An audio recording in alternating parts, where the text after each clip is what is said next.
Hi and welcome to Saga channel. మీలో ఎంతమందికి hepatitis B vaccine వేసుకోవడం వల్ల లివర్ క్యాన్సర్ వస్తుందని తెలుసు? అదేవిధంగా ఎంఎంఆర్ వ్యాక్సిన్ వేసుకోవడం వల్ల febrile seizures and serious allergic reactions వస్తుందని తెలుసు? రోటా వైరస్ వ్యాక్సిన్ వేసుకోవడం వల్ల మోషన్ అవ్వకుండా ఉండడం, ఆ తర్వాత దానికోసం అని సర్జరీ చేయాల్సి వస్తుందని చెప్పని మీకు ఎంతమందికి తెలుసు? టీటీ వ్యాక్సిన్ వేసుకోవడం వల్ల సీజర్స్ వస్తాయని మీకు ఎంతమందికి తెలుసు? కానీ రీసెంట్ గా రిలీజ్ చేసిన న్యూస్ మాత్రం బాగా వైరల్ అయింది. అదేంటంటే కోవిషీల్డ్ వల్ల థ్రోంబోసైటోఫెనిక్ పర్పూరియా వస్తుందని మాత్రం అందరికీ తెలిసిపోయింది. కానీ ఎందుకు ప్రీవియస్ వ్యాక్సిన్స్ అనే సైడ్ ఎఫెక్ట్స్ అనేది అంత వైరల్ అవ్వలేదు, కానీ ఈ వ్యాక్సిన్స్ మాత్రం ఎందుకు అంత వైరల్ అయ్యిందో కంప్లీట్ గా మనం ఈ వీడియోలో చూద్దాం. So let's start the video. So first of all మనకి ఈ కోవిషీల్డ్ అనేది ఎలా పనిచేస్తుందో ఒక్కసారి గ్లాన్స్ గా చూద్దాము. సో కోవిషీల్డ్ దాన్ని ఎలా తయారు చేశారంటే, ఆస్ట్రాజెనికా అనే కంపెనీ వాళ్ళు ఒక చింపాంజీ దగ్గర నుంచి ఒక వైరస్ తీసుకొని ఆ వైరస్ కి వచ్చి వీళ్ళు SARS-CoV-2 అనే గ్లైకోప్రోటీన్ ని ఆ వైరస్ కి యాడ్ చేశారనమాట. అంటే దాన్ని కట్ చేసి యాడ్ చేస్తారనమాట. యాడ్ చేసిన తర్వాత దాన్ని ఇన్యాక్టివ్ చేస్తారు. అంటే దాన్ని రెప్లికేట్ అవుతుంది. ఒక వైరస్ అనేది 2గా 3గా 100గా 1000గా అలా రెప్లికేట్ అవుతూ ఉంటుంది. సో అలా అవ్వకుండా నాన్ రెప్లికేషన్ అంటే రెప్లికేట్ అవ్వకుండా అంటే మళ్ళీ ఉత్పత్తి కాకుండా ఇన్యాక్టివేట్ చేసి మనకి బాడీలో ఇంజెక్ట్ చేయడం జరుగుతుంది అనమాట. సో యాక్చువల్ గా ఇప్పుడు ఏమవుతుందంటే మనలో ఇంజెక్ట్ చేసిన తర్వాత జీన్ మోడిఫైడ్ వైరస్ అనేది, ఇన్యాక్టివేటెడ్ వైరస్ అనేది మన బాడీలోకి వెళ్ళిన తర్వాత మన బాడీ వచ్చి దానికి రెస్పాండ్ అవుతుంది అనమాట. అంటే దానికి అగెయిన్స్ట్ గా యాంటీబాడీస్ జనరేట్ చేస్తుంది అనమాట. సో ఇలా యాంటీబాడీస్ జనరేట్ చేసిన తర్వాత ఆ వైరస్ ని చంపేస్తుంది. సో చంపేసిన తర్వాత మన బాడీ ఓకే ఈ వైరస్ కి ఇలాంటి యాంటీబాడీస్ సెట్ అవుతుందని చెప్పని గుర్తుపెట్టుకుంటాం. సో ఇక్కడ వరకు బాగానే ఉంటుంది. సో కొన్ని రోజుల తర్వాత మర్చిపోయేదానికి స్కోప్ ఉంటుంది కాబట్టి మనం ఏమంటే బూస్టర్ డోస్ ఇస్తున్నాం ఆర్ సెకండ్ డోస్ అనేది ఇస్తున్నాం. ఆ తర్వాత మళ్ళీ ఇంకొకసారి ఇంకా మంచి ఇమ్యూనిటీ రావాలని చెప్పని థర్డ్ డోస్ కూడా ఇస్తున్నాం. ఓకే, సో ఇక్కడ వరకు అయితే నో ప్రాబ్లం. సైడ్ ఎఫెక్ట్ అనేది ఎలా వచ్చింది అంటే దీన్ని ఏమంటున్నారంటే టీటీపీ అంటున్నారు. ఈ టీటీపీ అనేది కోవిషీల్డ్ వల్లే వచ్చిందా అంటే ఖచ్చితంగా అయితే కాదు. ఈ టీటీపీ అనేది ఆల్రెడీ ఎగ్జిస్టెన్స్లోనే ఉంది. ఆల్రెడీ ఈ టీటీపీ గురించి చాలా రీసెర్చ్ అనేది చేసేసారు. ఈ టీటీపీ రేర్ డిసీజ్, ఎవరికో ఒకరికి మాత్రమే వస్తుందని చెప్పని కంక్లూషన్ లో కూడా ఉంది. ఓకే, సో ఈ టీటీపీ అనేది వెరీ రేర్ బ్లడ్ డిసీజ్ అనమాట. సో ఇదేమవుతుందంటే బ్లడ్ క్లాట్స్ అనేది జరుగుతుంది. మన బాడీలో బ్లడ్ అనేది సప్లై అవుతుంటుంది కదా, ఈ బ్లడ్ అనేది సప్లై అవుతున్నప్పుడు బ్లడ్ క్లాట్ అనేది అయిపోతుంది, అంటే గడ్డగట్టిపోతుంది. ఈ గడ్డగట్టిపోవడం వల్ల ఏమవుతుందంటే బ్లడ్ అనేది ఫ్లో అవ్వకపోవడం వల్ల ఆ బ్లడ్ వెసల్స్ అనేది డ్యామేజ్ అయ్యి బ్లడ్ అనేది బయటకు వచ్చేస్తుంది అనమాట. సో ఇలా బయటికి రావడం వల్ల చాలా ప్రాబ్లమ్స్ కాజ్ అవుతాయి. అండ్ అదే విధంగా ఈ బ్లడ్ క్లాట్ అయిపోవడం వల్ల బ్లడ్ అనేది మేజర్ ఆర్గన్స్ లైక్ బ్రెయిన్ కి, హార్ట్ కి, అదే విధంగా లివర్ కి, కిడ్నీకి ఇలాంటి వాటికి కూడా బ్లడ్ అనేది సప్లై జరగదు అనమాట. అలా జరగకపోవడం వల్ల చాలా లైఫ్ థ్రెటనింగ్ కాంప్లికేషన్ అనేది వస్తుంది అనమాట. సరే, ఈ టీటీపీ ఎంతమందికి ఉంటుంది, ఎంతమందికి వచ్చేదానికి ఛాన్సెస్ ఉందంటే ఇప్పటి వరకు ఉన్న రీసెర్చ్ ప్రకారం చూస్తే 10 లక్షల మందిలో 4 మాత్రం వచ్చేదానికి ఛాన్సెస్ ఉందన్నమాట. ఇదంతా కాదు, ఈ టీటీపీ అనేది అసలుకి ఎలా వస్తుంది అనేది క్లారిటీగా చెప్పాలంటే మన బాడీలో ADAMTS13 అనే జీన్ అనేది ఉంటుందన్నమాట. ఈ జీన్ ఏం చేస్తుందంటే బాడీలో మనకి ఏదైనా దెబ్బ తగిలింది అనుకోండి, క్లాట్ అవ్వాలి అంటే బ్లడ్ అనేది క్లాట్ అవ్వాలి, లేకపోతే అలా బ్లడ్ అనేది పోతూ ఉంటుంది అనమాట. సో ఈ బ్లడ్ అనేది క్లాట్ అవ్వాలి కాబట్టి ఈ ADAMTS13 అనే జీన్ ఏం చేస్తుందంటే ఎంజైమ్ దగ్గరికి వెళ్ళి చెప్తుంది, వెళ్ళి బ్లడ్ క్లాట్ చెయ్యి అని చెప్పాను. ఓకే, బ్లడ్ అనేది క్లాట్ అవుతుంది, ప్రాబ్లం లేదు. కానీ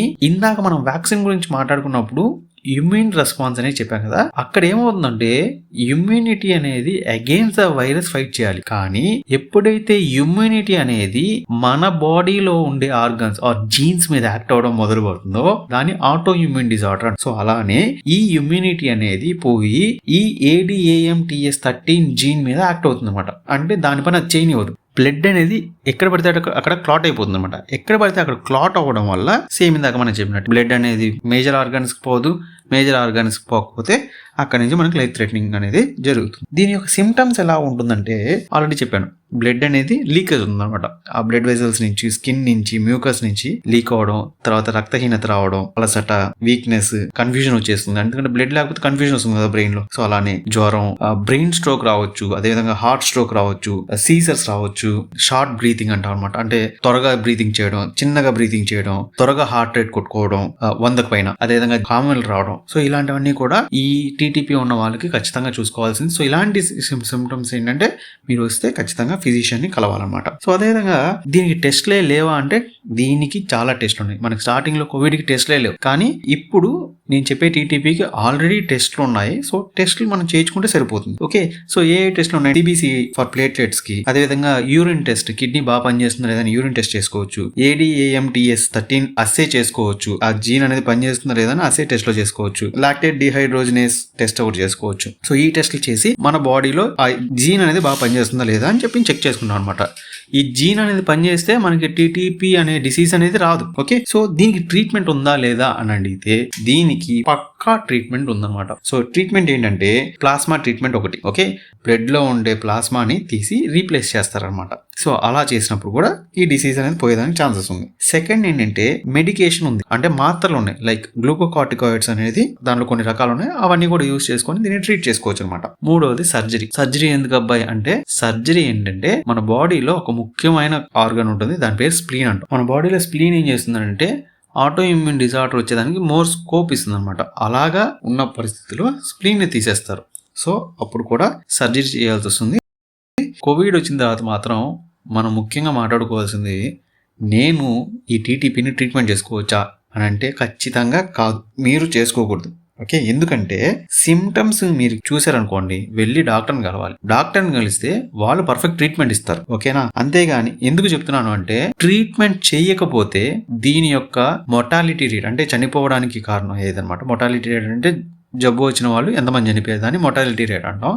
దీని యొక్క మొర్టాలిటీ రేట్ వచ్చి 90%, అంటే 10 మందికి వస్తే 9 మంది చనిపోతారు. కానీ ట్రీట్మెంట్ చేస్తే ఛాన్సెస్ అనేవి 10 to 20% మాత్రం. సో 90 ఎక్కడ ఉంది, 10 to 20% ఎక్కడ ఉందని మీరే ఆలోచిస్తే సరిపోతుంది. సో ట్రీట్మెంట్ అనేది మనం చేసుకోకూడదు, ఫిజిషియన్ దగ్గరికి వెళ్తే వాళ్ళు చేస్తారు అన్నమాట. సో నేను ఎప్పుడు డాక్టర్ దగ్గరికి వెళ్ళి మాట్లాడాలి అని అడిగితే, ఎప్పుడైనా కానీ మీకు ఈ సిమ్టమ్స్ కనిపించిన వెంటనే మీరు డాక్టర్ని వెళ్ళి కలవండి. అదేవిధంగా ఇంకొక సిమ్టమ్ పర్పులిష్ స్పాట్స్, అంటే ఒక పర్పుల్ కలర్ లో మీకు ఏమైనా స్పాట్స్ వస్తున్న టెర్మలో ఉన్నట్టుగా తెలిసినట్టయితే మీరు దాన్ని ప్రాపర్గా డయాగ్నోస్ చేసి ఫిజిషియన్తో మాట్లాడి, సో నాకు ఇలా ఉంది, ఒకసారి నాకు డౌట్గా ఉంది, నాకు ఈ టెస్టులు చేయండి అని చెప్పని చేయించుకొని ట్రీట్మెంట్ అనేది స్టార్ట్ చేసుకోవచ్చు. ఓకేనా? సో ఈ టీటీపీ ఉంది కదా, సైడ్ ఎఫెక్ట్ గా నేను వ్యాక్సిన్ వేసుకోవచ్చా వేసుకోకూడదా అనేది అయితే అందరికి ఉండే క్వశ్చనే. చెప్పే ముందు ఒకే ఒక చిన్న విషయం మీతో మాట్లాడాలి.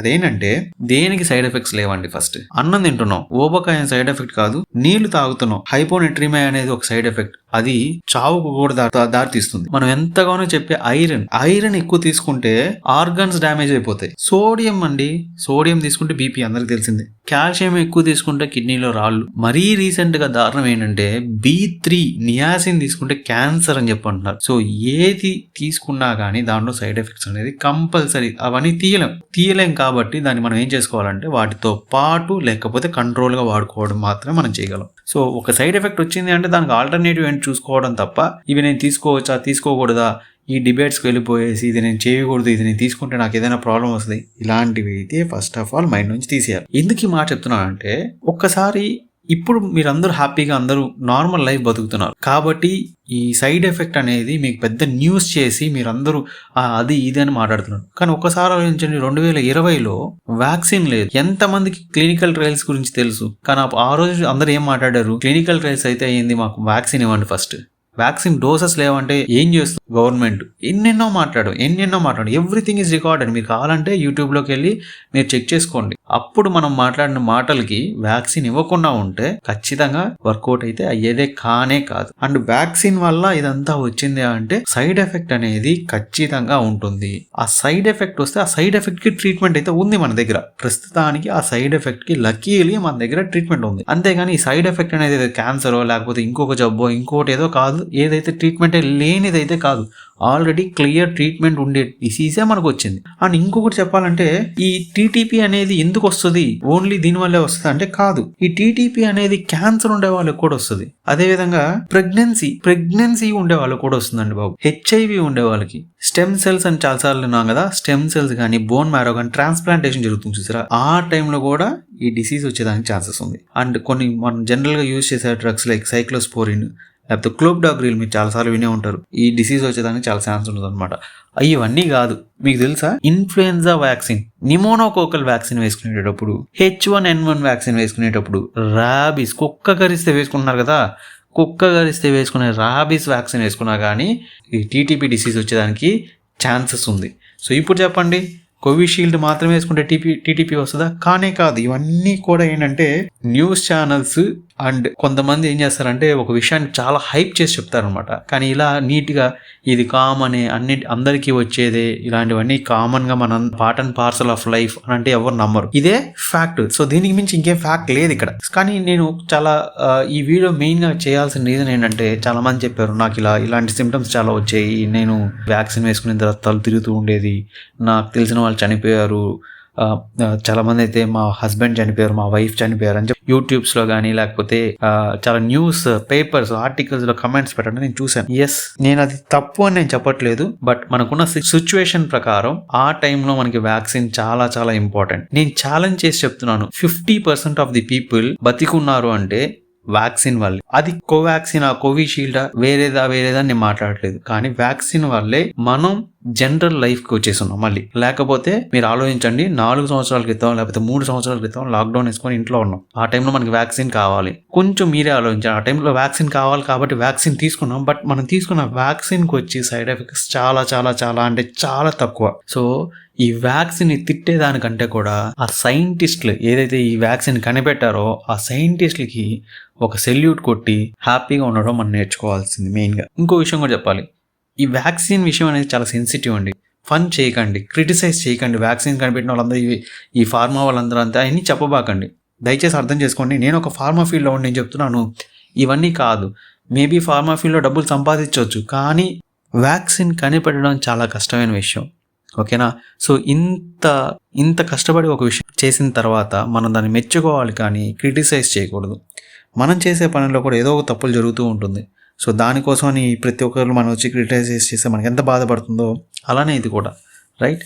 సో మనం గుర్తుపెట్టుకోవాల్సింది ఫైనల్గా ఒకటే అండి, టీటీపీ అనేది ఒక ఆటో ఇమ్యూన్ డిజార్డర్ అండి. అంటే అది మనం స్ట్రెస్లో ఉన్నప్పుడు జరిగేదానికి ఎక్కువ ఛాన్సెస్ ఉంటుంది అనమాట. అండ్ అదేవిధంగా మన బాడీలోనే హార్మోన్స్ అనేటిది ఈ ఆటో ఇమ్యూన్ డిజార్డర్ని తగ్గించేదానికి కూడా ఛాన్సెస్ ఉంది. సో మీరు చేయాల్సిన ముఖ్యమైన విషయం ఏంటంటే ఇలాంటి న్యూస్ని వైరల్ చేసేసి ఆటో ఇమ్యూన్ డిజార్డర్ని పెంచేదానికంటే కూడా ఈ వీడియో, మీరు చూస్తున్న వీడియోని షేర్ చేస్తే మిగతా వాళ్ళకి ఏమవుతుందంటే ఓకే దీనికి ట్రీట్మెంట్ ఉంది, సో నో ఇష్యూస్ అనేది వస్తే మన యొక్క హార్మోన్స్ అనేది రెస్పాన్స్ అయ్యి ఆటో ఇమ్యూన్ డిసార్డర్ అనేది తగ్గేదానికి మోర్ ఛాన్సెస్ ఉందన్నమాట, రైట్? సో గుర్తుపెట్టుకోండి. నెక్స్ట్ ఏం చేయాలనే దానికి ముఖ్యంగా వస్తే, మీకు ఒకవేళ ఇలాంటి సిమ్టమ్స్ ఏమైనా ఉన్నదనుకోండి, ఫస్ట్ వెళ్ళి మీ డాక్టర్ని కలవండి. సో వాళ్ళు డయాగ్నోస్ చేసి టీటీపీ అనేది ఉందా లేదా అని చెప్తారు. ఇఫ్ ఇన్ కేస్ టీటీపీ అనేది లేదు అని చెప్పారనుకోండి, ఈ వీడియోకి ఒక లైక్ కొట్టండి. ఆ తర్వాత మీరు ఎక్కువ ప్రేమించే వాళ్ళకి ఈ వీడియోని షేర్ చేసి టీటీపీ అనేది మనం ట్రీట్ చేసుకోవచ్చు,